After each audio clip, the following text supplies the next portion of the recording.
जो दिखाई देता है वो प्राप्त हो नहीं सकता है, और जो प्राप्त होता है वो दिखाई नहीं देता है।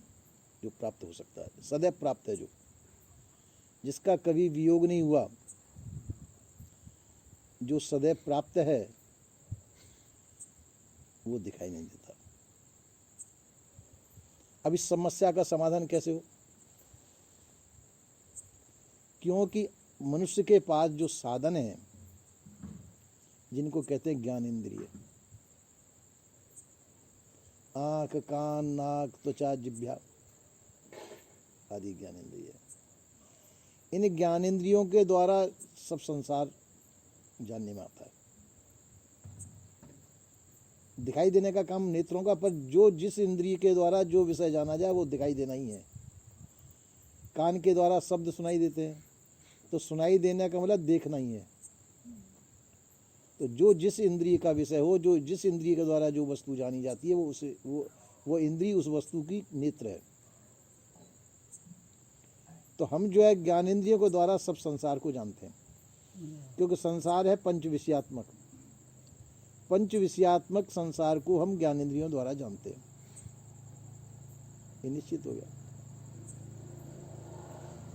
तो जो ज्ञान इंद्रिय को तो जान लिया हमने, पर ज्ञान इंद्रियों को जानने वाला कौन? ज्ञान इंद्रिय जड़ है, वो अपने आप को नहीं जान सकती। तो ज्ञान इंद्रियों को जानने वाला ये जीव है। तो उस जीव को हम किस प्रकार से जानें? जीव के द्वारा ज्ञान इंद्रियों की परख हो गई, ज्ञान इंद्रियों को जान लिया गया, सब चीज, अंतःकरण को भी जान लिया जीव ने। चित्त, बुद्धि, मन, अहंकार, इन अंतःकरण को भी जीव ने जाना। पर ये जो चीज जानी, ये उससे प्राप्त नहीं हो सकती, इनके विषय उसको प्राप्त नहीं हो सकते। जान तो लिया, पर इनको वह प्राप्त नहीं कर सकता है। पंच ज्ञान इंद्रियों के द्वारा जो भी चीज जानने में आई, उनको कभी प्राप्त नहीं कर सकता जीव। जानता तो है, पर जो कि जिसको प्राप्त कर सकता है, मैंने दूसरा सूत्र कहा, जिसको प्राप्त कर सकता है उसको जानता नहीं है, क्योंकि वह स्वयं ज्ञान स्वरूप है।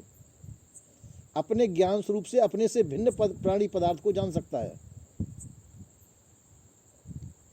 अपने को भी जान सकता है, पर अपने को जानेगा जब दूसरे जनाएंगे तब। तो संत गुरुजन ये उपदेश देते हैं कि जिस ज्ञान के द्वारा तैने सबको जाना, वो ज्ञान ही तुम्हारा स्वरूप है। जिस ज्ञान के द्वारा, जिस चेतनता के द्वारा, जिस प्रकार से जिस इंद्रिय के द्वारा, जिस नेत्र के द्वारा हम सब संसार को देखते हैं, तो उस नेत्र को किसके द्वारा जानेंगे? नेत्र को किसके द्वारा देखेंगे?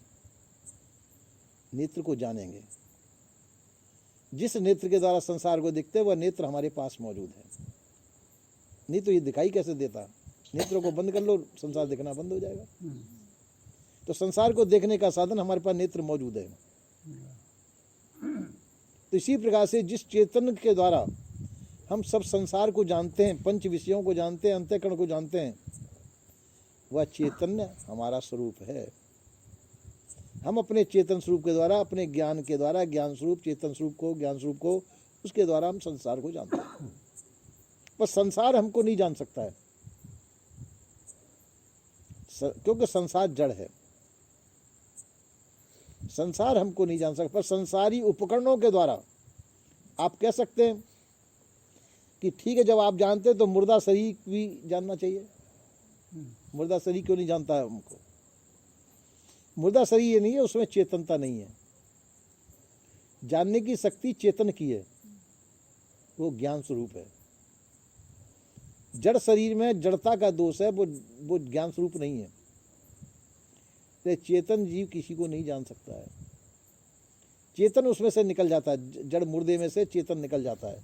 जब तक चेतन रहता है, जब ही जो है ये मनुष्य देह किसी को जान सकती है।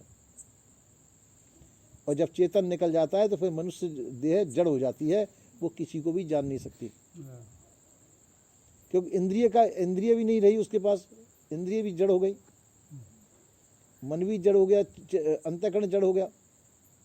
चेतन जो जानने वाला वो निकल गया वहां से। अब किसके द्वारा जानेगा? इसलिए जो है वो विषय उसका नहीं है, चेतन का विषय है। उस चेतन को हम नहीं जानते।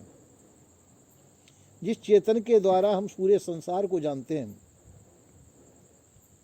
उस चेतन स्वरूप को हम नहीं पहचानते। ये भूल है। इस भूल को संत गुरुजन परखाते हैं।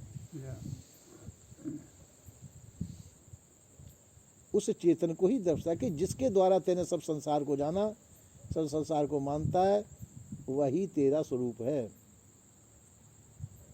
अपने स्वरूप को जान। और इंद्रियों के द्वारा तू संसार, तो इंद्रियां भी जड़ हैं, पर इंद्रियों को हम अपनी सत्ता दे करके हम संसार को जानते हैं। इंद्रियों में स्वयं जानने का गुण नहीं है। इंद्रिय को सत्ता चेतन जीव देता है। चेतन जीव अपनी सत्ता दे करके उन इंद्रियों के द्वारा सब संसार को जानता है। तो जानने का गुण चेतन जीव में है, इंद्रियों में नहीं। इंद्रिय उपकरण हैं, उन उपकरणों के द्वारा वो उस विषय को जानता है। इसी प्रकार से संसार में रहने वाला ये चेतन जीव संसार में तृप्त नहीं हो पाता है, क्योंकि इंद्रियों के द्वारा जो संसार को जानता है वो पंच विषयात्मक संसार है। पंच विषयों की आसक्ति बस संसार में बंधा हुआ रहता है, पर इस संसार के पंच विषयों से तृप्त नहीं हो पाता। इसलिए बार बार वही इच्छा उसके अंदर बनी रहती है। एक जो है लड़का था, तो लड़के के अंदर इच्छा होती थी कि मैं बहुत भैंस पालूं, उनके द्वारा इतना दूध प्राप्त होगा, उन दूधों की इतनी बिक्री होगी और फिर मैं बहुत मालदार हो जाऊंगा। ये कल्पना उसके अंदर उठती थी, और बेढंगी कल्पना थी। उसके पास एक भी भैंस नहीं थी। नहीं, एक भैंस नहीं। कल्पना ही करता था वो कि मैं इतनी भैंस पालूं, और कल्पना भी ऐसी वैसी नहीं, कम से कम 1000 भैंस की कल्पना करता था। एक दो भैंस की कल्पना, एक दो भैंस तो कहीं से मान जाएंगे कर लेगा। 1000 भैंसों की पालने की कल्पना करता था। अब जब ये बेढंगी कल्पना थी, उसकी शक्ति सामर्थ्य के बाहर थी। वो उसकी शक्ति सामर्थ्य के बिल्कुल बाहर थी, और उन कल्पना में इतना मग्न रहता था कि वो कल्पनाओं को त्याग नहीं कर सकता था। उन कल्पनाओं में मग्न रहता था। एक दफा किसी ने पूछा कि भाई तुम उदास मालूम पड़ते हो, और उदास मालूम पड़ते हो, उदासी का कारण क्या है, क्या बात है, क्यों लाला उदास हो? उसने कहा कि मेरी 500 भैंसों की चोरी हो गई। कि 500 भैंस हैं कहाँ बंधी हुई थी, कहाँ से चोरी हुई? कि भैंस तो थी नहीं मेरे पास। भैंस तो मेरे पास थी नहीं, वो भैंसें मेरी कल्पना के अंदर थी। कल्पना के अंदर 1000 भैंस थी, और उनमें से 500 भैंस की चोरी हो गई। तो कि कैसे थी, कैसे भैंस तुमने अपने पास ली? कि मैं कल्पना 1000 भैंस की कल्पना थी, उनका मैं पूरा विवरण बनाता था अपने पास, और उस विवरण के अंदर से आ गया कि 500 भैंस चोरी करके ले गए। उसका गम ये उदासी हो गई, ये इसकी उदासी है। तो कहा कि उस कल्पना में से उन 500 भैंस को निकाल दो भाई। कि निकालू कैसे, वो इतने दिन से बसी हुई है। निकालू कैसे, इतने दिन से वो भैंस बसी हुई है। मैं 1000 भैंस की कल्पना करता हूँ, मेरे पास 1000 भैंस है, उनसे इतना लाभ होगा, इतना दूध होगा, उसका इतना वो होगा, इतना। तो इतने दिन से मैं उनको बसा रखा हूँ, वो निकल नहीं पाती है, वो चोरी हो गई समझो। उसका दुख मुझे है। महात्मा ने समझाने की कोशिश की काफी कि इस पागलपन को निकाल। और इसी प्रकार से हम संसार की कल्पना करते हैं कि संसार की कल्पना करते, क्योंकि हम पैदा हुए तो इकल्ले थे, पैदा होते कितने इकल्ले हुए, फिर हमारा संसार से संबंध जुड़ा। संसार में हमने पहले सबसे पहले माता को जाना, फिर पिता को जाना, संबंध बढ़ने लग गया। फिर जितने जितने संबंध में आए उनसे संबंध बढ़ने लग गए। फिर नाते गोते रिश्तों से संपर्क बंधा, उनको सबको हम अपना मानने लग गए। पर ये झूठे संबंध हो गए सच्चे? ये माने हुए संबंध है, ये संबंध माने हुए हैं, वास्तविक नहीं। पर उन संबंधों से अपना कोई मतलब निकल रहा है क्या? संबंधों से मतलब तो कुछ नहीं है ना। ये संबंध जो है माने हुए संबंध है। अब मान लो न माने हुए संबंधों में से कोई एक संबंध टूट जाए तो दुख होगा क्या सुख? तो झूठा हुआ क्या सच्चा? झूठा है ना। तो वो ऐसे ही संबंध समझो कि जैसे आपने कल्पना के द्वारा 1000 भैंस अपनी मान ली और उनमें से कल्पना ही के द्वारा वो 500 भैंस चोरी चली गई, तो उसका दुख जितना है, इसी प्रकार से कल्पना से माने हुए संसार का दुख जो हमने अपने हृदय में बसा रखा है कि मेरे पास 500 भैंस हैं, वो 1000 भैंस हैं, अब और कल्पना के द्वारा वो 500 भैंस चोरी हो गई और उसका हम सदमा लेके बैठे, तो ये बुद्धिमानी है कि अज्ञानता है? अज्ञानता है। तो इसी प्रकार से इस अज्ञानता के कारण ही सभी जीव दुखी हैं। दुख का कारण है अज्ञानता। इस अज्ञानता को यदि निकाल दें, अज्ञानता को कैसे निकाल दें कि न मैं किसी का हूं न मेरा कोई है, इस महामंत्र के द्वारा यह अज्ञानता निकल सकती है। और वास्तव में है भी नहीं। आपने जिसको अपना मान रखा है तो वो आपके पास हर समय रहना चाहिए, और यदि वो आपके पास नहीं रह सकता तो वो आपका कहाँ हुआ? आप शरीर को अपना मानते हैं तो कितने दिन तक शरीर रहेगा पता नहीं। आज ही छूट जाए, कल छूट जाए, क्या मालूम शरीर का? कोई पता नहीं। तो शरीर आपका नहीं हुआ ना, शरीर पे अपना अधिकार नहीं। जिस पे अपना अधिकार नहीं उसको हम अपना मानने, तो ये झूठा ही तो मानना है। वो 1000 भैंस में से 500 भैंस चोरी चलेगी, वो इसी तरह से हिसाब है ना। तो जब शरीर अपना नहीं है, तो जब शरीर पे हमारा अपना विश्वास नहीं, तो शरीर के जो संबंधी जो अपने माने, वो उनका विश्वास कहाँ तक सत्य है? वो भी विश्वास सत्य नहीं है। आप यदि आपका शरीर छूट जाए तो संबंधी जो है कुछ दिन रो लेंगे, गाड़ देंगे, दबा देंगे, जला देंगे, उसके बाद में तो कुछ होने वाला नहीं है, तो ज़्यादा संबंध चलने वाला नहीं है। तो अब इस झूठे संबंध के ऊपर हम पूरी जिंदगी सुहा कर देते हैं और अपना कल्याण नहीं कर पाते। जो जिंदगी, ये मनुष्य जीवन बहुमूल्य जीवन आपको अपने कल्याण के लिए, बंधन से मुक्त होने के लिए मिला है, उस जीवन को हम संसार के ही कल्पना में बिता देते। ये कल्पना ही है, संसार की कल्पना में ही हम उस जीवन को बिता देते हैं, और वो कल्पना का अंत नहीं होता।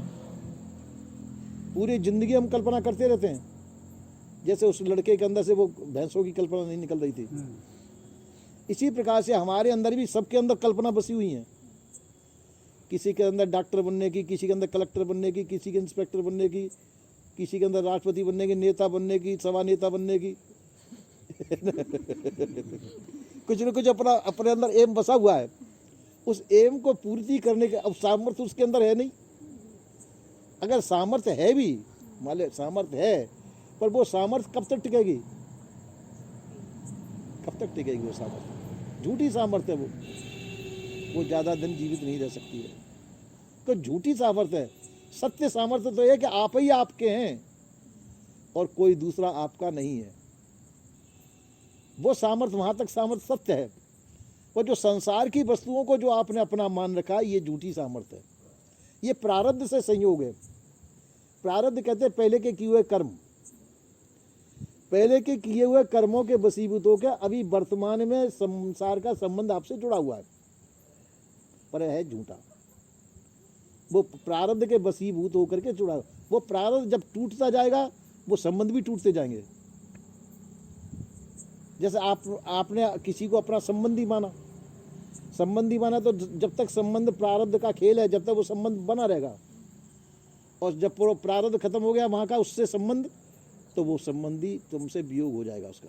आप उसके याद में रोएंगे करेंगे, तो रोना गोना भी झूठा ही है। इसी प्रकार से हमने संबंध मान जो संबंध मान के हम दुखी सुखी हो रहे हैं, दुखी भी होते हैं सुखी भी होते हैं। अब मान लो जाए कि अभी ला करके आपके पास कोई 100 भैंस ला करके दान कर दे, तो आपको दुख होगा कि सुख है? क्या होगा? सुख मानेंगे दुख? मेरे साथ दुखी है? दुख होगा सर। नहीं, दुख नहीं होगा। कोई 100 भैंस ला करके आपको दे, आप दुखी नहीं होंगे। पाल है कौन सी? है? नहीं, वो पाले चाहे कोई नहीं, बढ़िया भैंस दूध वाली भैंस, सुनो, एक भैंस 15-15 किलो दूध दे, है ना, 15-15 किलो दूध देने वाली भैंस ला करके आपको 50-100 भैंस कोई ला के दे दे, तो आपको अच्छी लगेंगी बुरी नहीं लगेंगी? है? अच्छी लगेगी बुरी नहीं लगेंगी? आपको भी आप कह जरूर रहे हैं है ना, आपको अच्छी लगेंगी, आप उनका इंतजाम भी कर लेंगे। दूध देने वाली भैंस और नीचे पड़िया उनके पास मौजूद है और फ्री में आ रही हैं तो भैंस आपको बुरी नहीं लगेंगी, आप बड़े शौक से उनको ले लेंगे, पालेंगे, जो भी दुख सुख होगा भोगेंगे।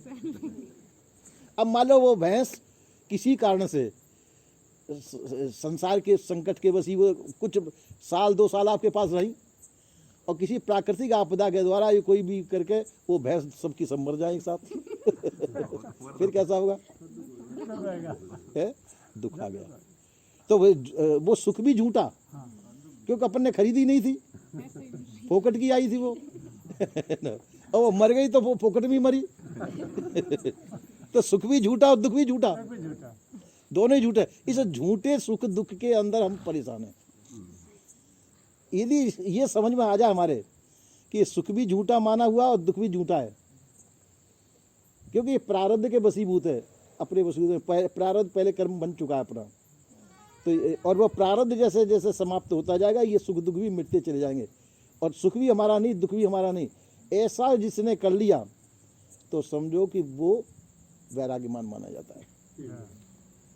उसी को वैराग्यमान कहते हैं। इन माने हुए ये मानसिक हैं, इन मानसिक सुख दुखों में जो प्रभावित नहीं होता है वो वैराग्यमान है, और वैराग्यमान ही स्वतंत्र और सुखी है। यदि हमारे अंदर वैराग्य नहीं है तो हम सुखी नहीं रह सकते। इसलिए सुख दुख से रहित होने के लिए हमको वैराग्य की आवश्यकता होती है, और वैराग्य के लिए विवेक की आवश्यकता होती है। विवेक युक्त हमारे पास वैराग्य है तो हम संसार में निर्बंध होकर के सुखी रह सकते हैं, यानी पूरी जिंदगी हमारी रोते रोते बीतेगी और हम कुछ कर नहीं पाएंगे। जो संसार की तामझाम इकट्ठी करेंगे अपने पास, रुपया पैसा ईंट पत्थर जो भी इकट्ठा करना है, वो आखिर में यहीं छोड़ करके चले जाना पड़ेगा। अपन को कुछ भी मिलने वाला नहीं है। और संस्कार जो बनाएंगे वो ब्याज में जाएंगे साथ में वो दुख देने के लिए, आगे का जन्म भुगताएंगे। वो जो संस्कार हमने बनाए जिंदगी में अपनी लाचारी में लापरवाही से अज्ञानतावश, वो संस्कार जाएंगे, वो अगले जन्म में जाके पेलेंगे हमको। तो इसलिए मनु और अगला जन्म जाने गाय भैंस घोड़ा गधा ऊंट किसका मिला पता नहीं। अगर मनुष्य का मिले तो ठीक है, कुछ न कुछ सुधार हो सकता है, और पशु का जीवन मिल गया तो गाड़ी में हाँ तो इसलिए वर्तमान में मनुष्य जीवन अपन को प्राप्त है, और वर्तमान में मनुष्य जीवन में ही हमको सुधार कर लेना चाहिए। ऐसे मानसिक दुखों से अपना पीछा छुड़ा लेना चाहिए, क्योंकि ये मिथ्या है।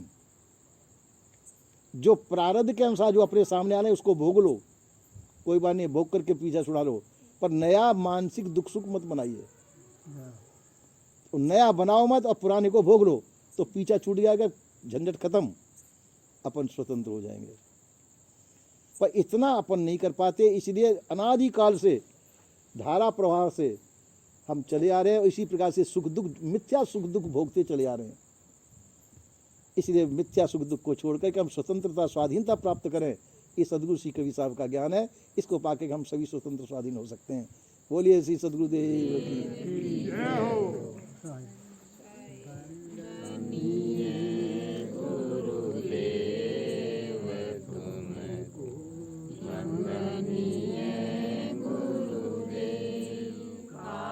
जाल कर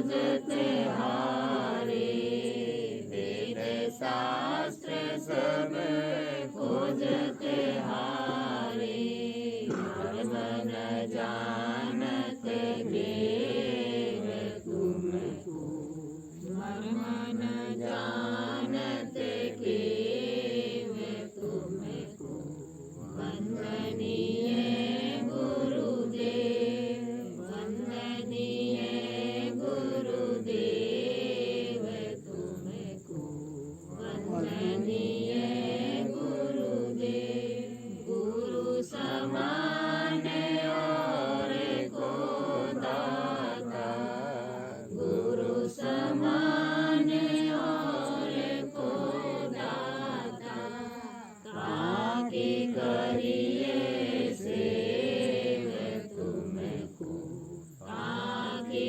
करिए सेव तुमको, वंदनीय गुरुदेव, वंदनीय गुरुदेव तुमको, वंदनीय गुरुदेव, साहिब कबीर अभय पद दाता, साहिब कबीर अभय पद दाता, पूर्ण परग समेव तुमको, पूर्ण परग समेव तुमको, वंदनीय